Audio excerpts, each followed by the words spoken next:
Recording is on.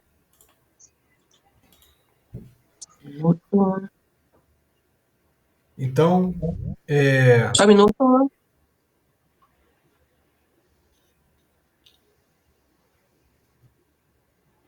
oi de novo.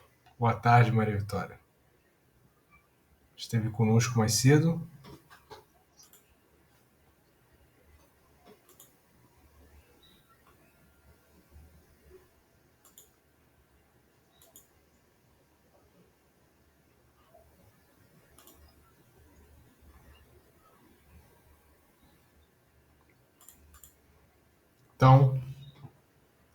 Então vamos lá. Então, boa tarde, Iago. Sejam todos bem-vindos. Boa tarde. A galera vai chegando e vamos lá. Primeira coisa, vou compartilhar aqui o glossário dos personagens. Então, vamos dar uma olhada no glossário. A gente tem mais ou menos uma noção.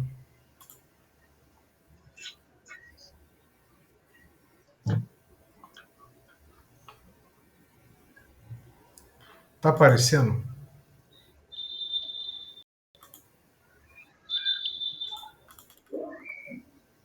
Tá aparecendo, pessoal?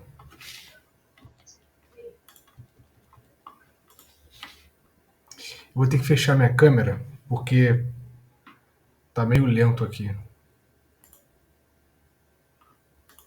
Vamos sobrecarregar. Pronto.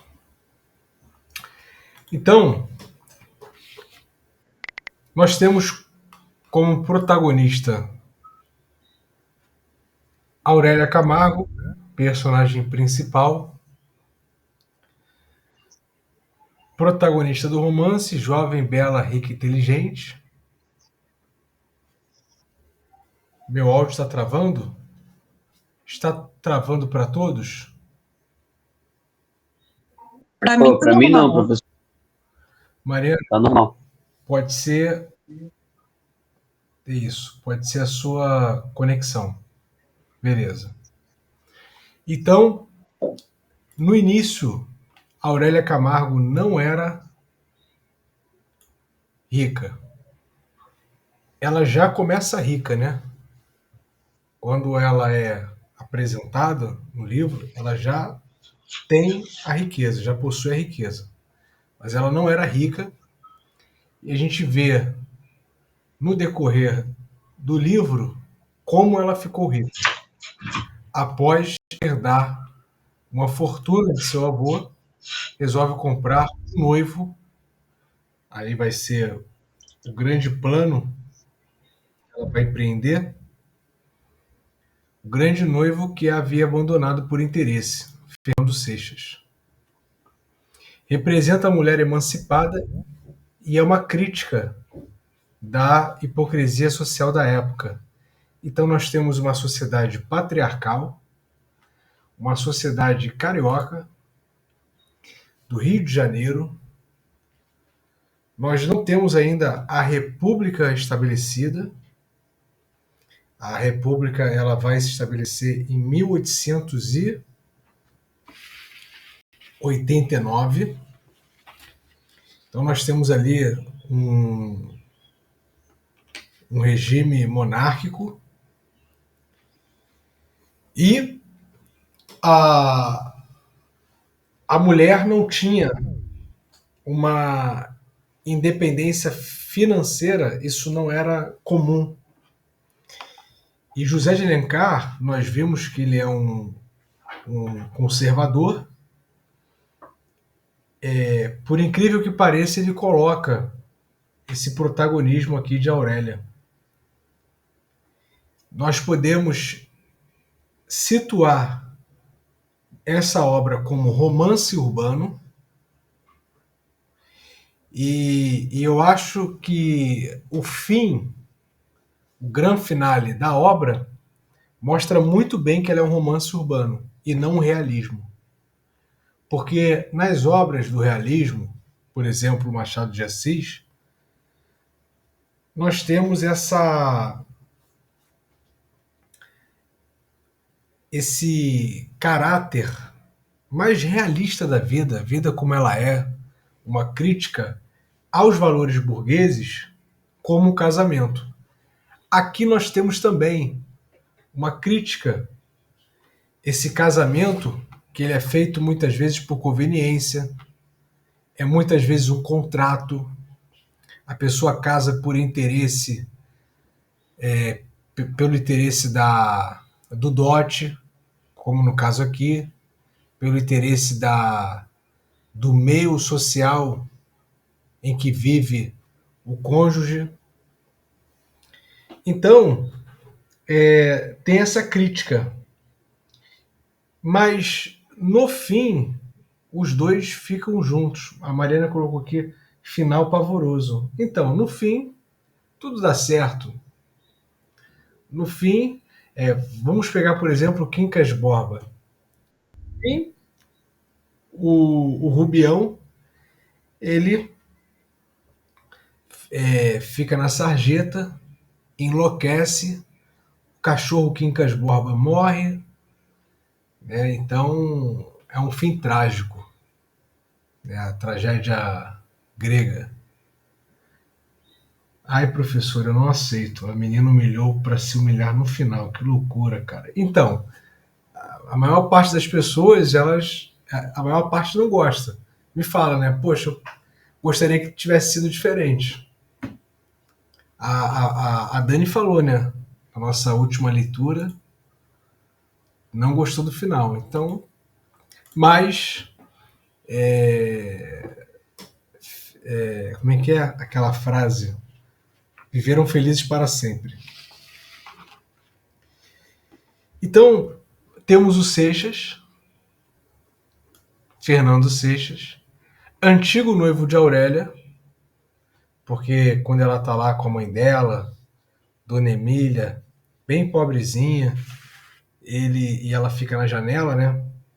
Ele passa, se encanta por ela, e aí depois contrai noivado, só que rompe o noivado para casar-se com a moça Adelaide.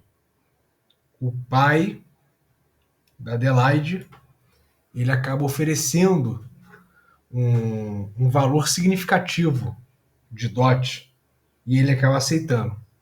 Agora, uma pergunta para vocês que leram: quem arma esse plano fazendo com que o pai de Adelaide ofereça esse dinheiro? Quero ver quem se lembra aqui.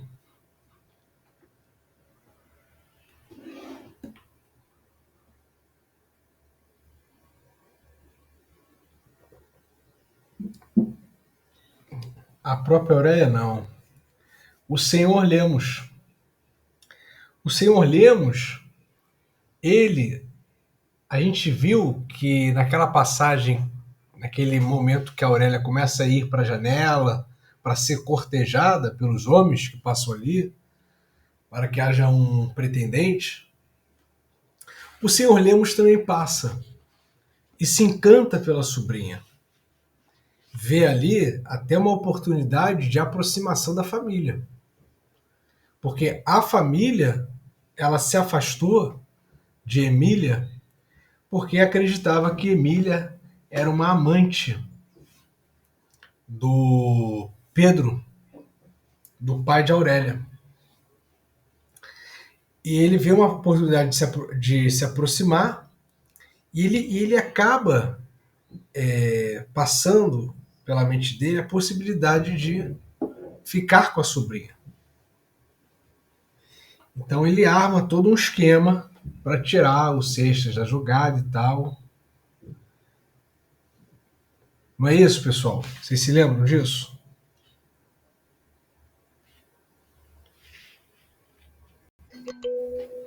E aí, depois há uma reviravolta. Depois parece que o senhor Lemos se afasta.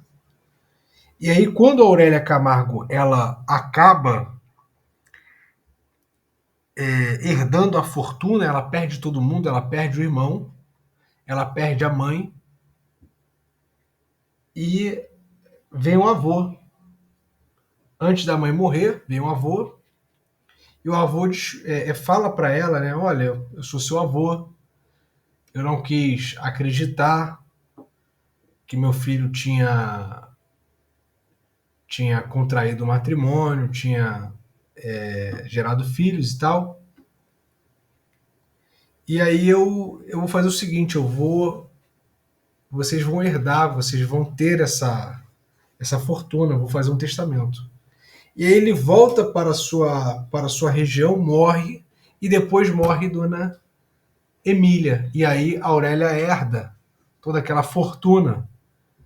E aí o senhor Lemos volta, se aproxima de novo, tio, senhor Lemos tio, se aproxima de novo e, naquele caráter oportunista dele, ele é colocado como tutor oficialmente estabelecido pelo juiz, tutor de Aurélia, porque ela ainda não completou a idade, né, para ter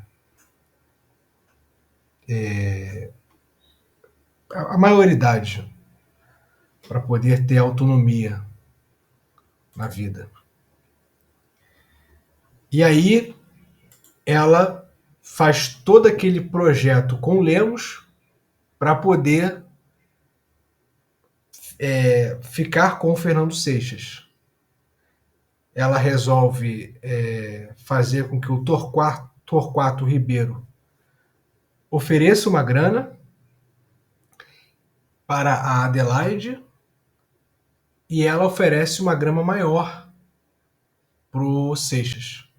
Isso sem o Seixas saber quem está oferecendo. Ele fica noivo, ele aceita casar com essa pessoa que ele não sabe quem é, mas que ofereceu a ele 100 contos de réis. Quando a Aurélia herda uma fortuna, ela o compra como marido. E ela o compra. Ela fala para ele quando casa, ela fala, eu comprei barato. Ela estava disposta, ela fala isso para o Lemos, a dar o dobro se ele quisesse, se ele fizesse uma contraproposta.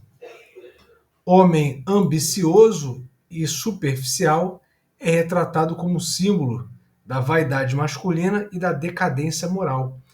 O Seixas, ele mora numa casa, isso é falado. Deixa eu abrir minha câmera, ver se vai se travar. Tá meio lento aqui. Tá meio lento, mas vamos lá. Tá lento, travando.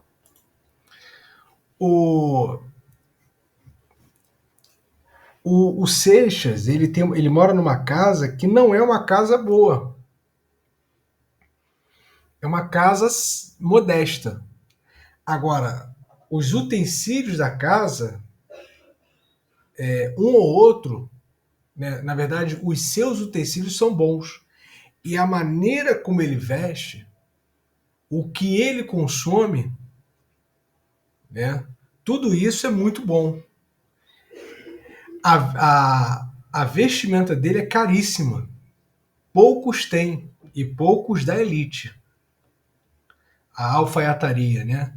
Os charutos cubanos que ele usa, os Havana, né? Então ele é mais aparência do que essência, vamos dizer assim, naquela dicotomia parecer e realmente ser. Ele parece mais do que é. Então, ele gosta disso, ele gosta de frequentar os salões, ele gosta de frequentar a alta sociedade, ele gosta de parecer, fazer contato, e ele acreditava que existiam duas maneiras para poder ascender na vida, para ter mobilidade social, econômica. pela política ou casando com uma mulher afortunada. Então, ele vai fazer disso o seu objetivo de vida. E agora a gente vem aqui, eu vou acabar pulando. Vamos ver aqui o núcleo de Fernando Seixas. E vai fazer essa vaidade dele com que tanto a mãe como as duas irmãs elas trabalhem, façam as coisas para que ele tenha essa vida de ostentação, para que ele consiga algo. Ele é um pouco egoísta, elas se esforçam, ele trabalha e elas se esforçam para poder pagar as contas e os luxos de Seixas. É como se ele fosse a pessoa mais importante da casa. Todos ali vivem em prol de Seixas. Dona Camila, a mãe, figura simples e discreta, representa os valores tradicionais, mas não da classe alta, da classe baixa, sente-se deslocada entre os ricos e em ocasiões sociais como o casamento do filho. Quando ele levou a mãe para o teatro, que quando ele se tocou como ela estava vestida, ela e as irmãs, ele acabou se apressando para sair, para deixar o teatro. Mariquinhas, irmã de Fernando Seixas, simples, modesta e ligada aos valores tradicionais, e a Nicota, com um papel discreto na narrativa. Uma tem ciúmes da outra, com o irmão, não sei o quê. Ele se preocupa com o casamento de uma, já está envelhecendo, precisa casar, mas ninguém quer casar com ela por causa da condição e tal. Então, existe esse senso de urgência e ele precisa também ascender socialmente, como se fosse um alpinista social. Alguma questão, alguma pergunta, pessoal?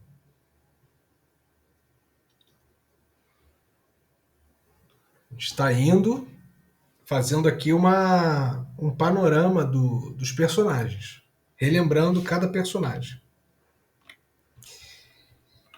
Deixa eu ver aqui mesmo. Núcleo familiar de Aurélia. Dona Emília Camargo é a mãe de Aurélia, irmã de Lemos, vive com a filha em situação modesta antes da herança, figura materna, amorosa e dedicada.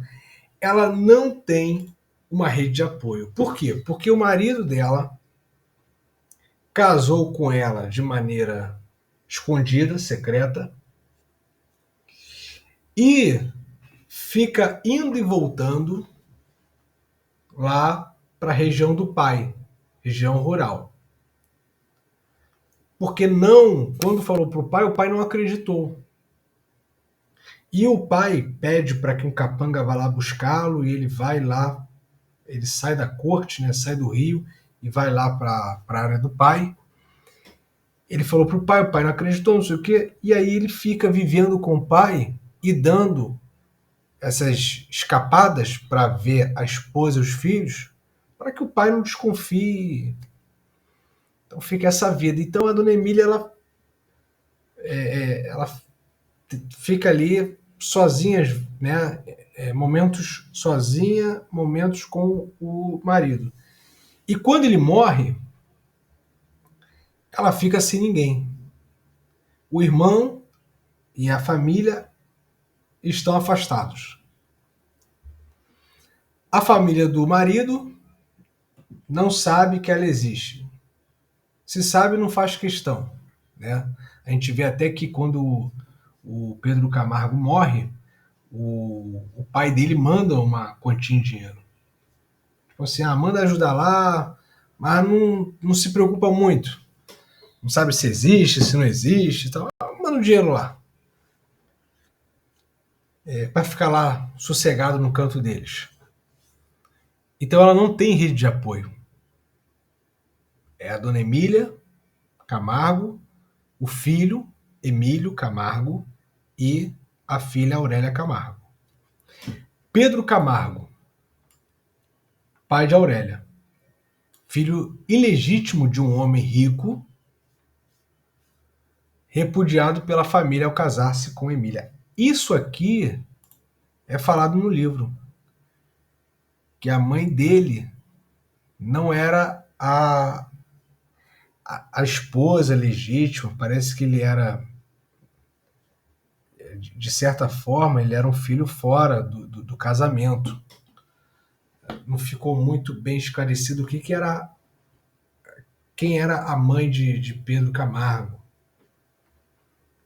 Nós chegamos até a cogitar ser uma meretriz, mas eu não colocaria isso, que eu não lembro muito bem do trecho, mas não é um filho legítimo.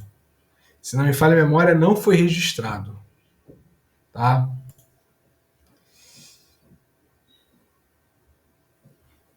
Lourenço de Souza Camargo, o pai de Pedro, avô de Aurélia. Fazendeiro e responsável pelo testamento que deixa a fortuna para Aurélia. Figura respeitável de autoridade na região onde mora. Então ele era uma espécie de fazendeiro, de coronel, tinha capanga. Lembrem-se que quando ele fala que o filho tem que casar com alguém e envia o Pedro para uma outra fazenda para ir até o pai, o fazendeiro, que seria pai de uma menina, o Pedro acaba desviando, ele já tinha esposa, né? O Pedro acaba desviando, indo para outra fazenda, e aí lá ele morre. E antes de morrer, fica doente e morre. E antes de morrer, ele pede para que possam dar a notícia para a esposa dele que estava no Rio. Emílio Camargo, irmão mais novo de Aurélia. O Emílio, ele é um personagem que a gente vê que ele acaba tendo a profissão de caixeiro viajante, e ele passa ali nos pontos de negócio do centro, né, pega ali as informações, leva para casa para fazer uma contabilidade. Só que quem ajuda Emílio é a Aurélia. A Aurélia, ela é esperta. Ela é esperta também com relação à matemática, à contabilidade, a cálculo.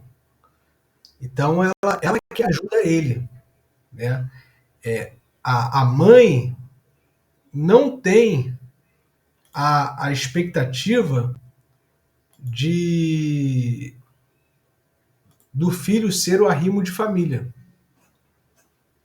Ela vê a debilidade que o Emílio tem, que ele não poderia ali sustentar a família, ser o homem da casa.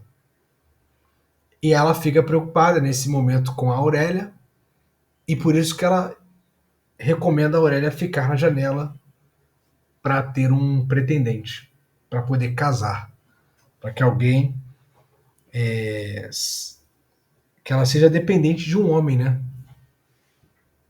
Casando ali.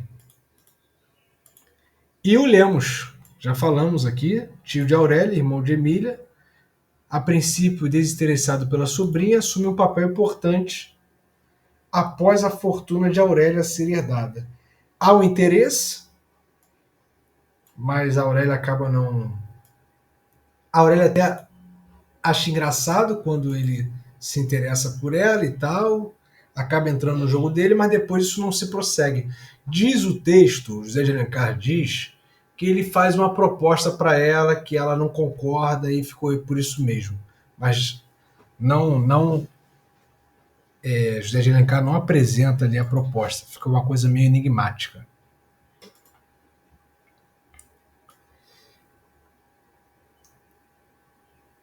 Núcleo social e amoroso. Então, a dona Firmina está aqui, mas ela porque ela faz parte ali, e o Amaral, o pai da Adelaide. Mas esses aqui são os mais... porque é núcleo social e amoroso. No núcleo amoroso, um sendo pretendente do outro, aquele jogo ali, temos Adelaide Amaral, mulher rica. Ela não era rica, mas tinha a família tinha uma condição significativa, condição financeira significativa. Mulher rica, bela e sensual, foi o motivo da separação entre Seixas e Aurélia. Apaixonada por Torquato Ribeiro, com quem consegue se casar graças à ajuda de Aurélia. Aurélia faz aquele plano, pede para o Lemos, né, oferecer um dinheiro para o Torquato, para que o Torquato possa oferecer para Adelaide. Amaral, o pai, representa os interesses patriarcais e econômicos da elite. O Torquato Ribeiro, jornalista, bacharel em Direito e amigo interesseiro de Seixas, atua como intermediário no negócio do casamento entre Aurélia e Seixas, apaixona-se por Adelaide. Dona Firmina, dama de companhia da Aurélia, ajuda a Aurélia em sua inserção social. Alfredo Moreira, frequentador dos salões da alta sociedade, admirador de Aurélia, era um bom pretendente, participa de um baile onde Aurélia o escolhe como par para provocar Seixas, representa a futilidade das convenções sociais e artificialidade dos pretendentes interessados apenas em aparência ou status. Ele é artificial. Mas assim, não deu para aprofundar o personagem. Ele é um figurante ali. Ele faz parte ali só para compor o cenário. E Eduardo Abreu, amigo da família Camargo, chega a ser pretendente de Aurélia, ajuda no momento da morte de sua mãe, custeando despesas do funeral. Não sei se vocês lembram, ele recebeu uma herança do pai e ele acaba ajudando, né, no funeral da mãe de Aurélia, antes dela ter ciência da fortuna que vai herdar, e depois ele acaba ficando na sarjeta, ele acaba ficando pobre, ele acaba... todos percebem a decadência dele, e ela acaba o ajudando ali na parte final do livro. Tem uma hora que o Seixas ele fica meio que enciumado, ele não gosta ali os dois conversando em casa. Ele chega e vê aquela cena, porque a Aurélia começa a ajudá-lo, mas no anonimato, sem ninguém saber. E depois ela fala para Seixas: você é meu marido, tenho que te contar. Eu acho que, embora nosso casamento seja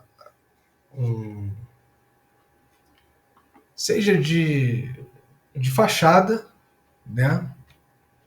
Mas eu tenho que te contar, porque é o meu dever, como sua esposa, tal. Eu estou ajudando ele, não sei o quê. Então tem isso. A Aurélia acaba ajudando Eduardo Abreu. Outros personagens para compor também ali o cenário: a ópera, ministro da Fazenda, figura de influência na corte, homem poderoso e respeitado. Fernando Seixas busca aproximação com ele para ganhar prestígio político e social. Sua presença representa a importância das conexões políticas na ascensão social no Império. Esposa do ministro, dama elegante e influente na alta sociedade, Seixas tenta conquistar sua simpatia para se inserir no círculo íntimo da elite, demonstrando sua habilidade em lidar com aparências e relações de interesse. Ele se aproxima do ministro a partir da relação que ele tem com a esposa do ministro.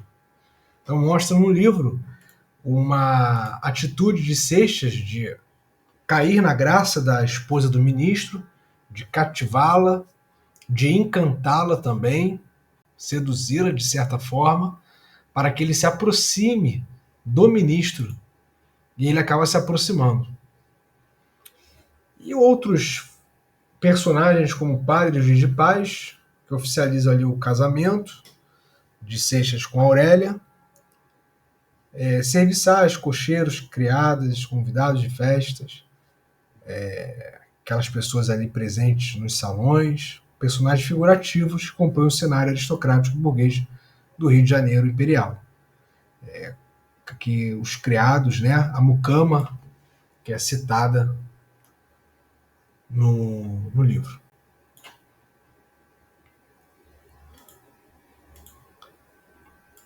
E aí, pessoal? Deixa eu abrir aqui.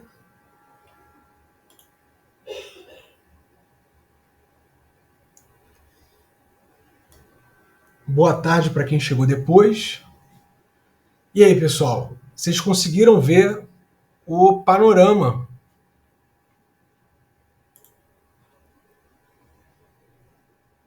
Deixa eu só fechar aqui. Acho que agora vai melhorar. Calma aí.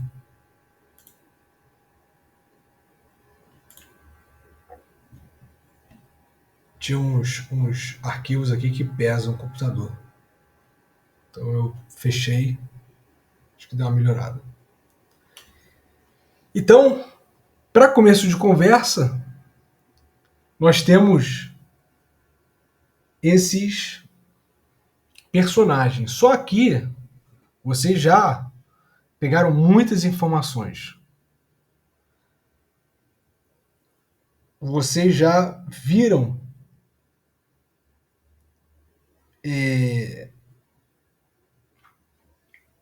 a posição, a função de cada personagem.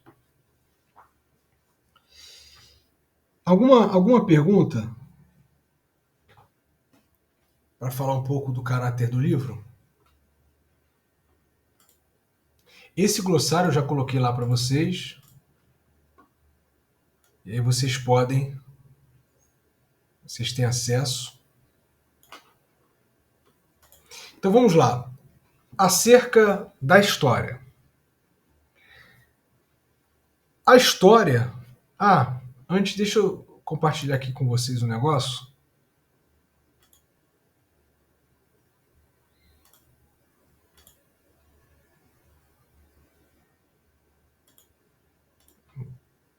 Tem que jogar para cá, calma aí.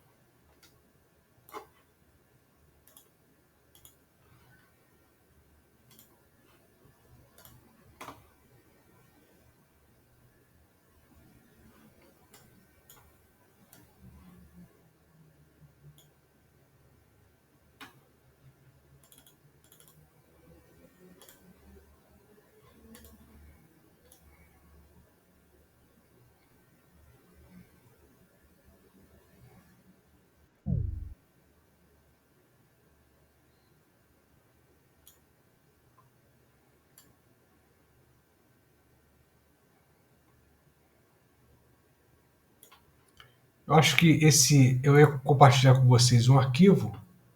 Acho que não vai ser necessário porque a gente vai falar aqui agora. Então vamos lá. Quais são os nomes? Mais uma vez eu perguntei isso durante a nossa leitura. Quais são os nomes dos capítulos de Senhora? Quem pode me responder essa pergunta? Os nomes dos capítulos de Senhora. Quitação. Inquietação, uma. Boa.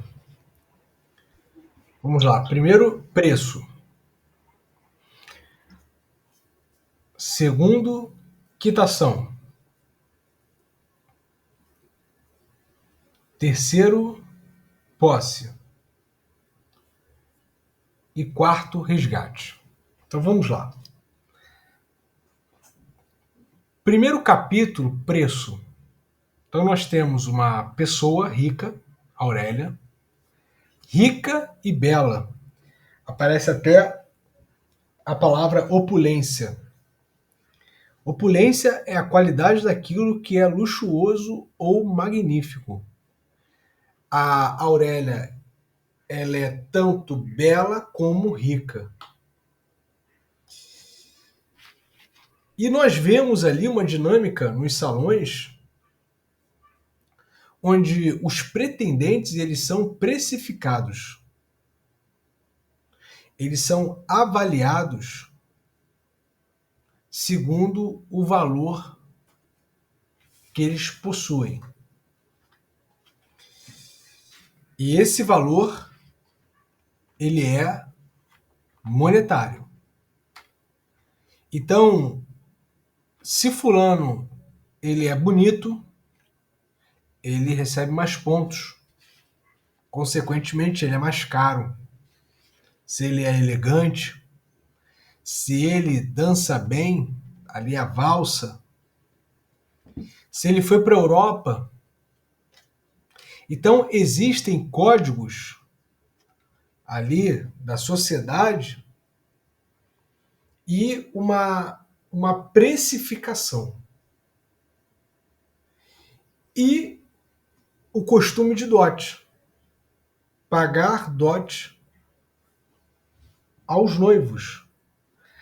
A gente vê isso em algumas culturas e isso existia no Rio de Janeiro.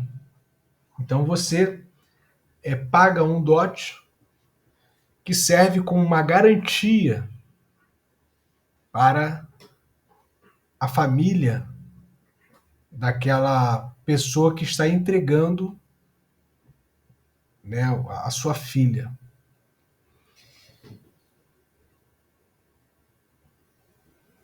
Na verdade, é uma garantia para o noivo.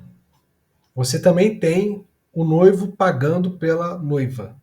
No caso aqui do livro, a família da noiva dando uma garantia para o noivo de que aquela união ela teria ali uma uma uma quantia para poder trazer o mínimo de conforto, pelo menos começar assim, começar bem, capital inicial. E aí, isso tudo representa o modo de agir, de viver da sociedade. Então, essa é a primeira grande crítica que vai permear todo o livro, é uma crítica social. Então, isso é importante colocar. José de Alencar está fazendo uma crítica à elite carioca, à elite aristocrática, à sociedade que, na verdade, representa a alta sociedade da época, que ele vivia. Então, é uma crítica ao modus operandi, a como se relaciona, tá? E ele coloca o relacionamento, a relação matrimonial, o casamento, que das relações é uma das mais importantes. Você tem a amizade, casamento. Ele coloca o casamento como uma união com caráter monetário, um contrato, uma relação contratual. E aquilo ali é uma banalização do casamento. Então ele está fazendo uma crítica, que não era, dificilmente era pensado de outro jeito. Entre os pobres, sim. Quem são os dois pobres que casam por amor e acabam enfrentando os percalços, a não aceitação das famílias? Quem casa por amor no livro, pessoal?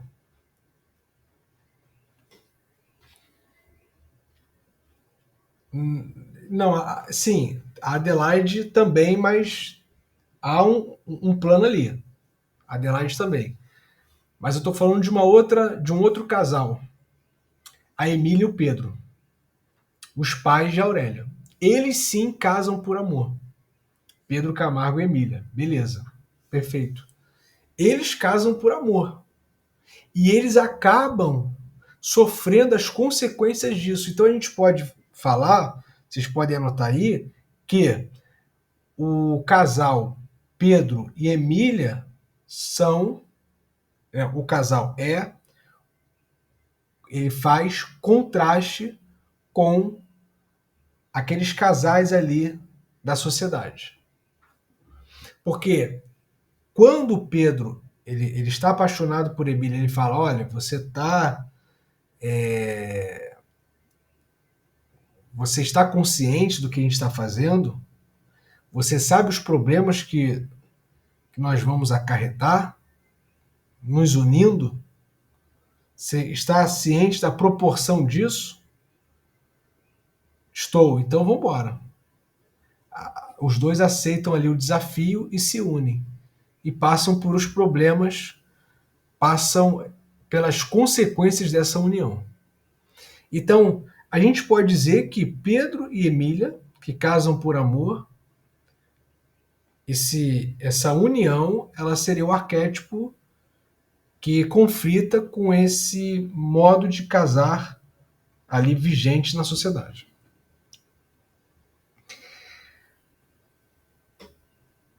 Então,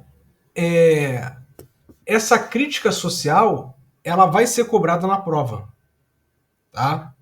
No exame amanhã. A crítica social dos dois, perdão, em 2 pontos, tanto da sociedade como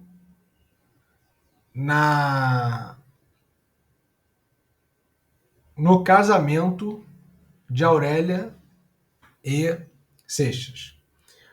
A Aurélia, ela é uma espécie de vanguarda. Ela é a figura do romantismo. Ela é a pessoa que acredita no amor. Tanto que tem uma cena que ela olha para o quadro do Seixas, ela olha para ele e ela fala, eu me apaixonei por esse, não por você. Então, ela é uma pessoa que veio da pobreza e manteve esse ideal romântico do príncipe encantado. É isso, pessoal? Meninas, é o príncipe encantado que muitas meninas constroem, né? Que muitas garotas esperam.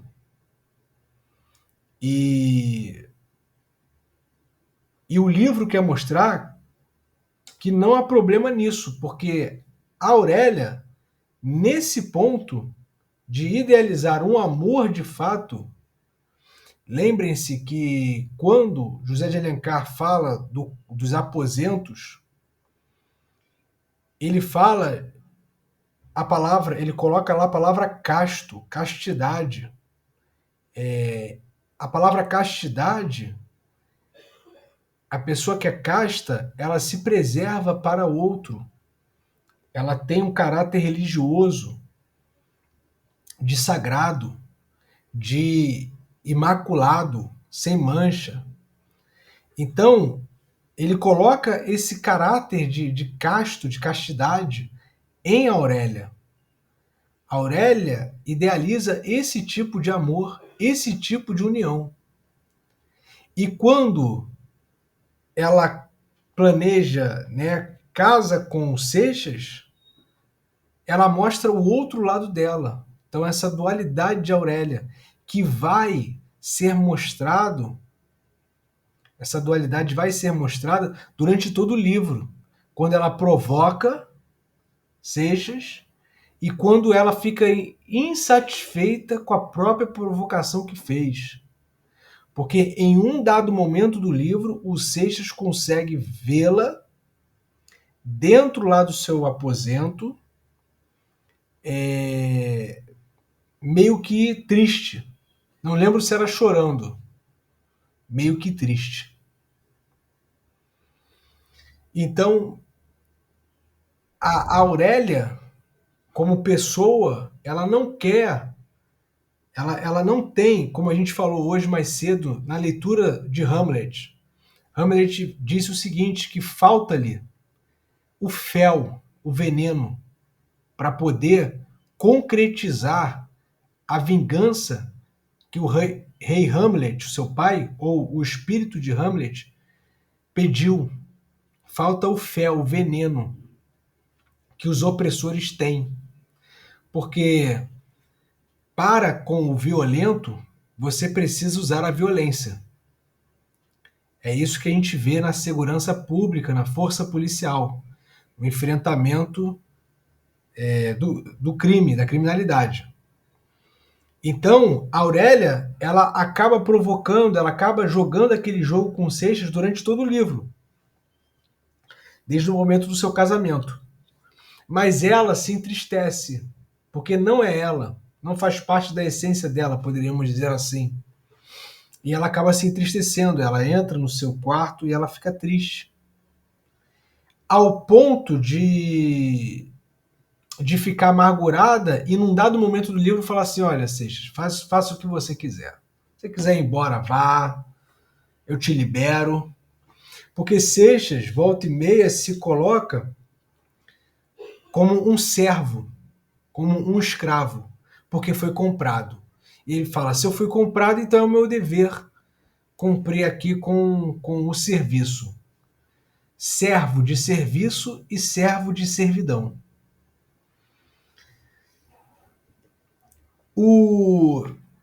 Essa relação entre os dois é uma relação...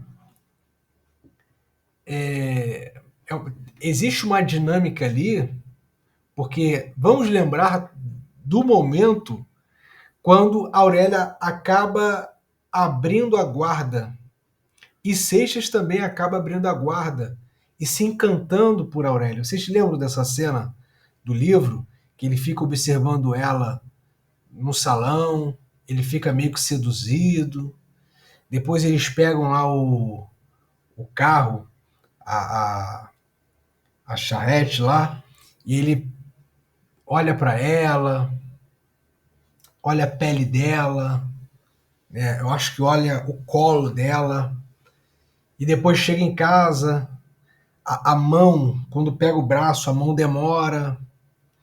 Então, existe um momento do livro que ambos vão abrindo a guarda.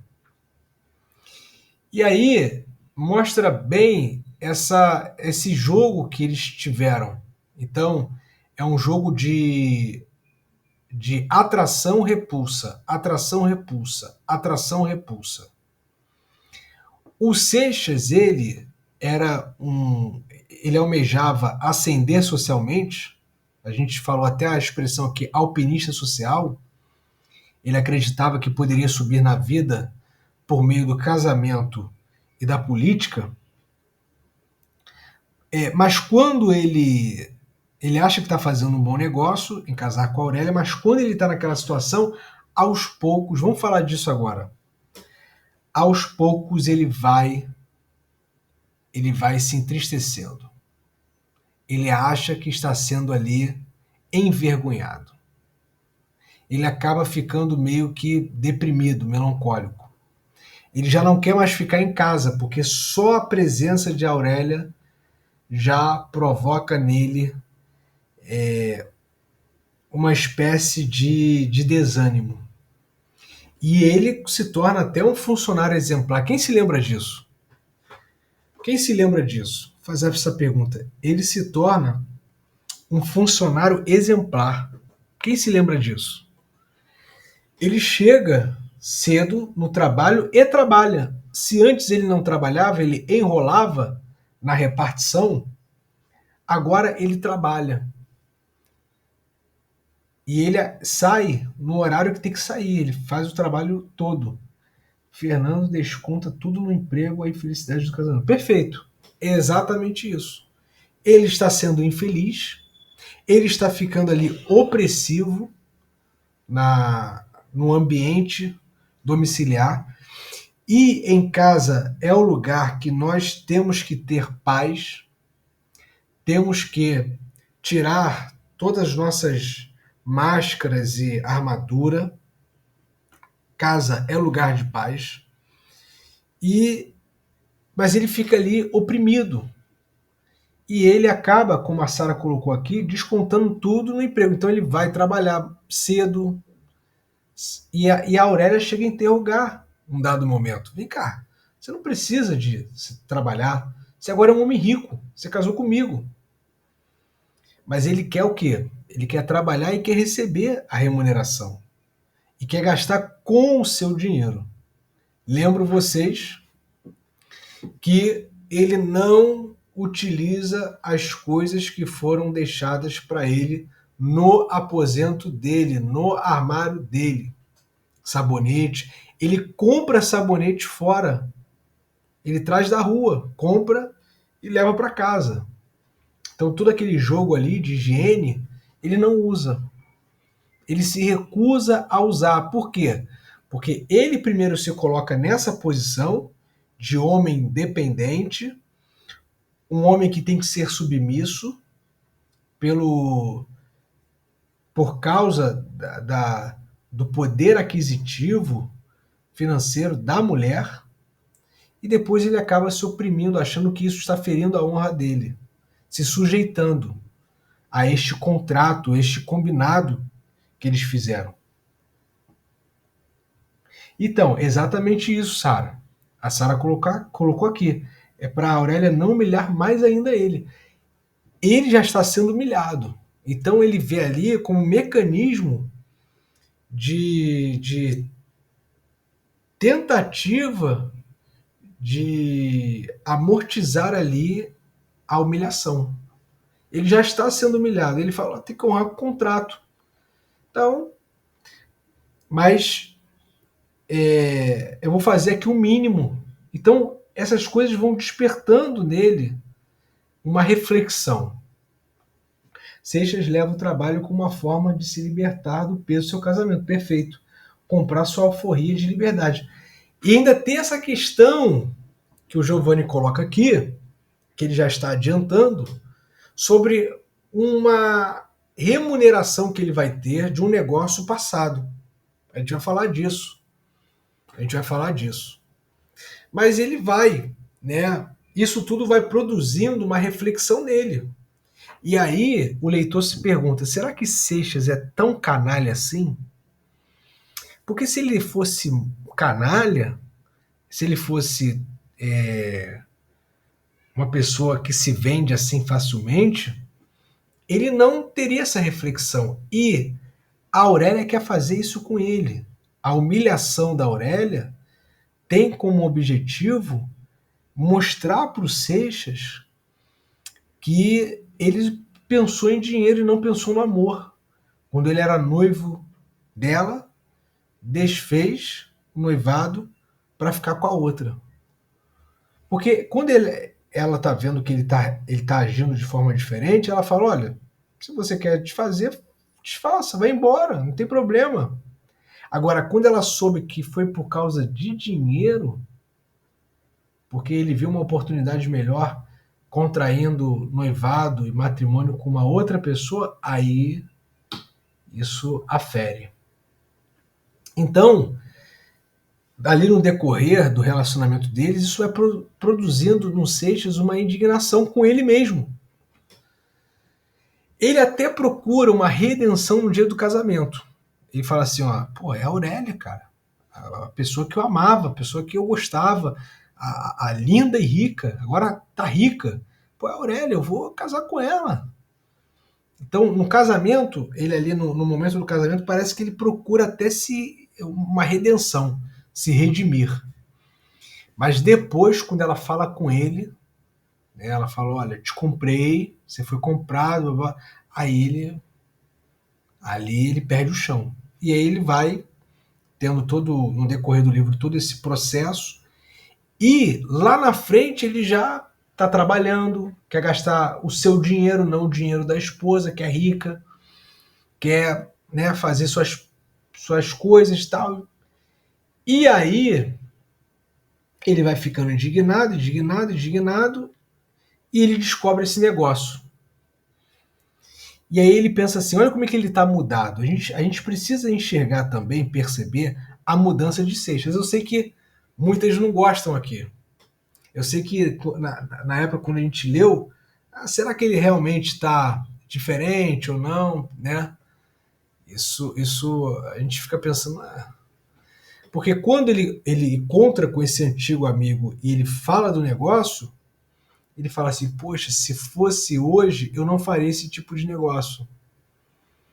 Né? Então ele tá mudado, já é uma outra pessoa, não faria. Mas ele fala, cadê o dinheiro?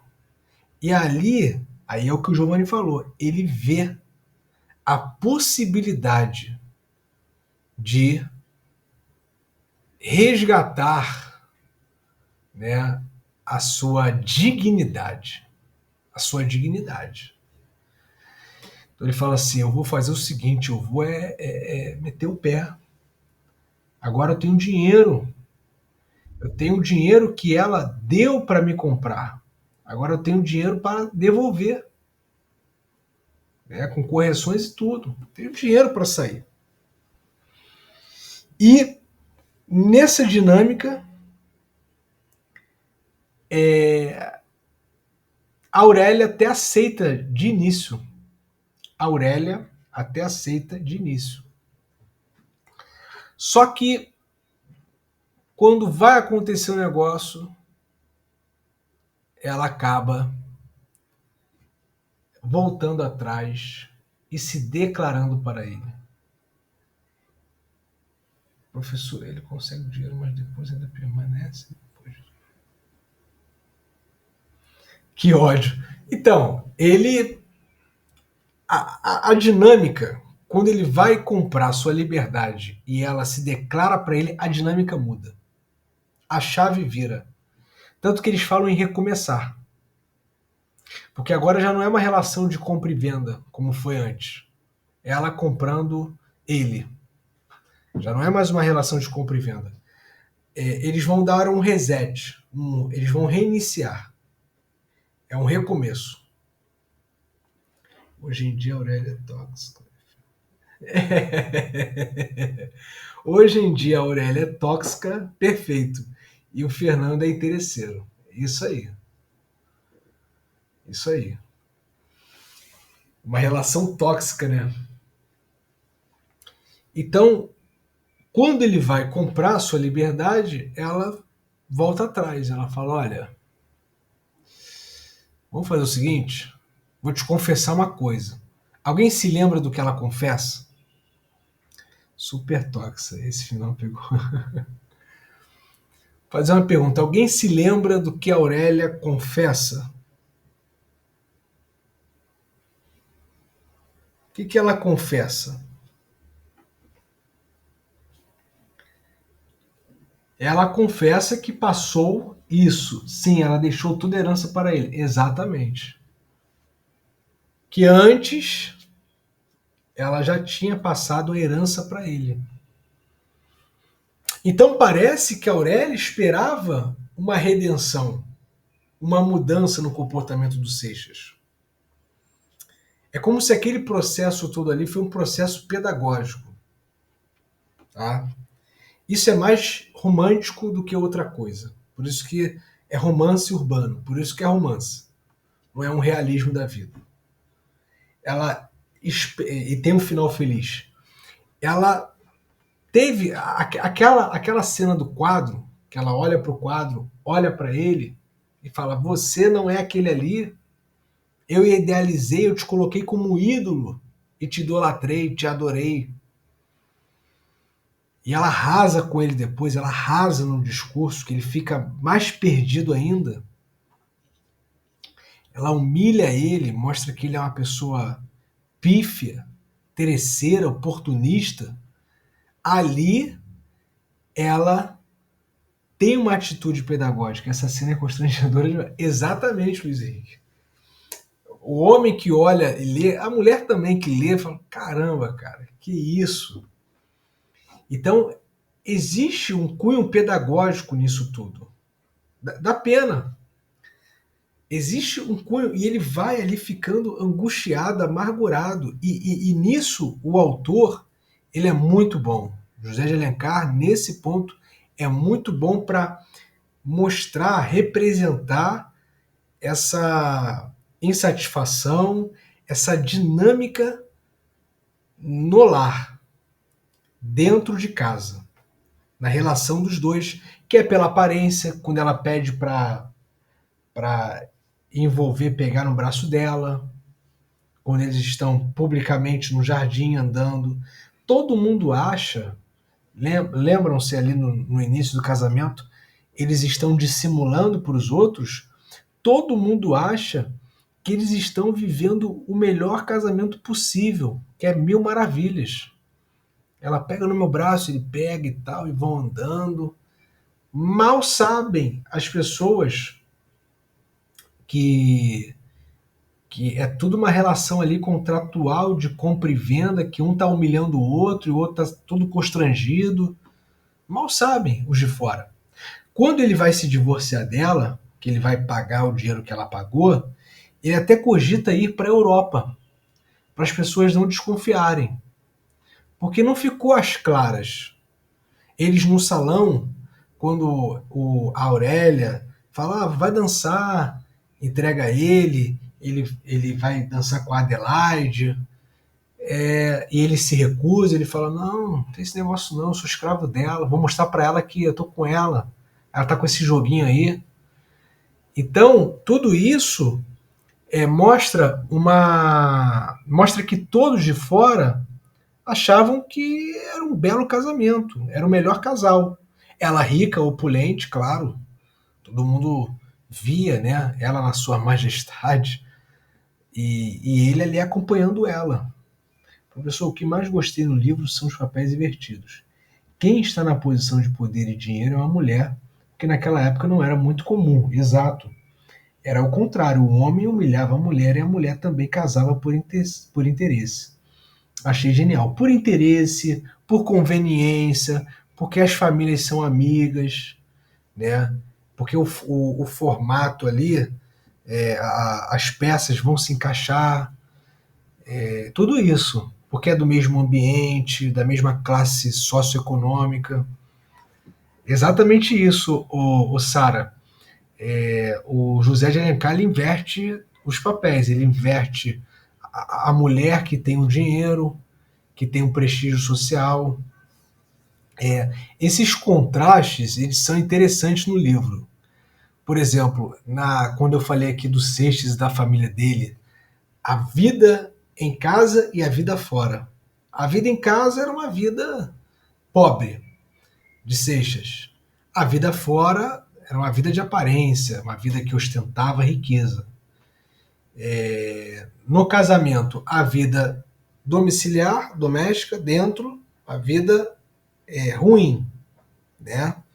Uma vida angustiante. Fora, uma vida bela. Todos ali achavam que eles eram o melhor casal da corte, né? Que eles eram um casal assim, exemplo.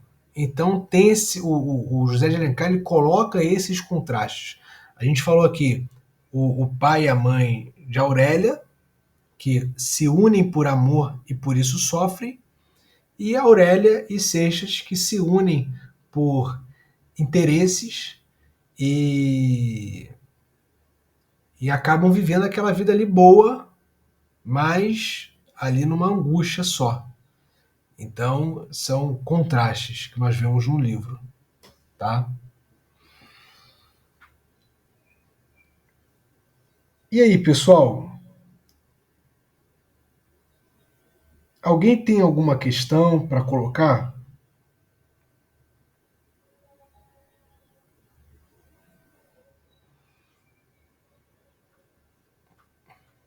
Sara, Giovanni, Bernardo? Iago, Marcelo, Maria Vitória, Mariana, Rafael, Luiz Henrique. Eu dei aqui um panorama geral da história, da narrativa. As questões que irão cair, nós temos questões de português. Eu sempre peço para vocês verem figuras de linguagem, buscarem questões antigas, que tem um monte, de José de Alencar, de Senhora. Então, procurar questões antigas, tá? Tanto de português, de questões gramaticais e tal, como também questões da narrativa, interpretação de texto. E aqui eu dei um panorama da narrativa. Então, para vocês entenderem essa crítica, né? Por exemplo, cadê o... Só um minuto. Tá aqui. Aqui, esses tópicos principais que vocês facilmente acham na internet. O amor de Aurélia por Fernando, a escolha dele, essa proposta de vingança, tá? Esse projeto de vingança, a compra do marido, como a Sara colocou, a configuração social da época, tá? Casamento e sociedade, casamento como contrato financeiro, refletindo normas e expectativas sociais, mulheres e poder, Aurélia desafiando os papéis de gênero tradicionais ao afirmar sua agência, seu empreendimento, sua posição social. E, no fim, arrependimento e redenção. A transformação de Seixas ilustra a jornada de crescimento pessoal dele e redenção. Então, foram esses tópicos que eu abordei aqui com vocês. Eu espero que vocês tenham entendido. Tá bom, pessoal?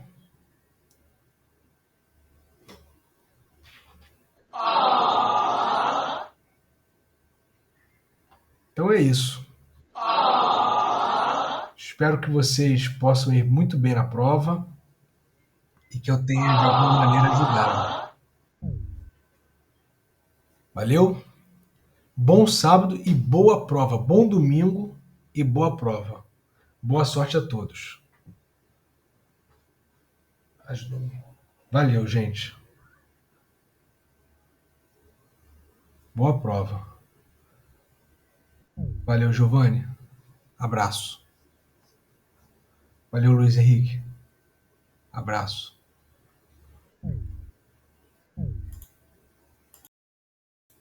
Thiago, abraço. Bernardo, abraço. Faça uma boa prova.